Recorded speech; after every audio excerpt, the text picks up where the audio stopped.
I call Scott Simpson.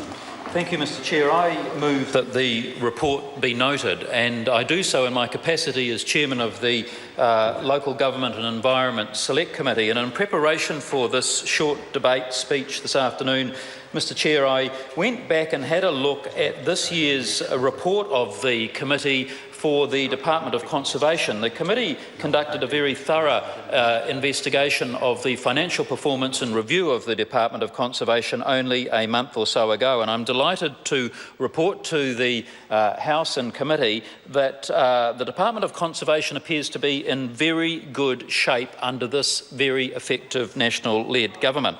Lou Sanson and his team are doing a particularly good job on behalf of all New Zealanders in preserving, maintaining and conserving our natural heritage, our natural domains, and that part of our environment that is so core to our quality of life as New Zealanders. Our natural environment, sir, is an enormously big and important part of our national identity. It's an important part of our competitive advantage internationally, and it's important to all New Zealanders. And we enjoy, as Kiwis, some of the most pristine, some of the most beautiful natural environment anywhere in the world. The government has a very clear blue-green approach to conservation and the environment, and this means that we are able to provide real environmental leadership without the nonsense that goes with, for instance, the Green Party's view of the environment. And we bring support for a sensible approach to the environment, a common sense approach to protecting, conserving and to ensuring that future generations have the kind of environment that we as all New Zealanders are so proud of. The local government and environment financial reviews included also the Ministry for the Environment and also a review of the Parliamentary Commissioner for the Environment, Dr Jan Wright, and her office. And they are also agencies of government that are doing a particularly good job on behalf of all New Zealanders. Sir, I want to, in the short time that is available to me this afternoon, just highlight a couple of points from the Department of Conservation's financial review. And in particular, I want to just draw the attention of the House and Committee to the work that is being done in terms of partnerships that DOC have entered into that are providing much greater support for our natural environment than was previously the case. Fonterra have entered into a partnership relationship with the Department of Conservation and are participating in a project they refer to as the Living Waters Project.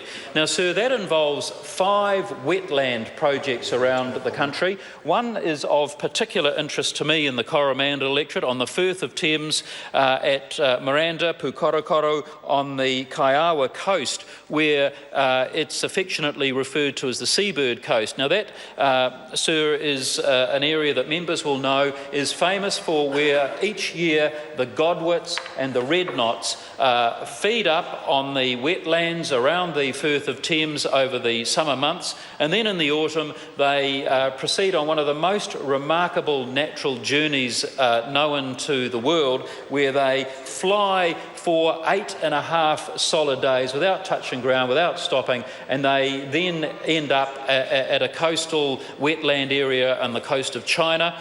They rest there for a week or so, and then they pause to rejuvenate, and then they head off again to Siberia or Alaska.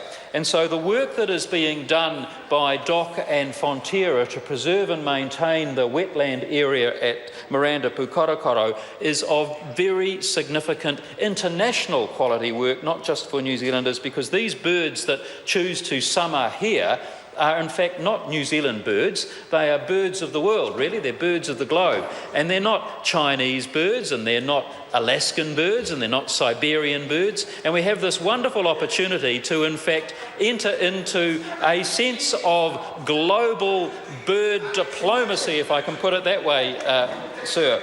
And that means that the people who man the trust at Miranda have been able to go and do work with the North Korean government. As a non-threatening NGO, they are able to establish relationships that mean that the wetland preservation can occur in North Korea and in China and other parts of the world, just as important as it is in New Zealand. Another area, sir, that's important to me is Kauri dieback, and I won't have time to talk about that.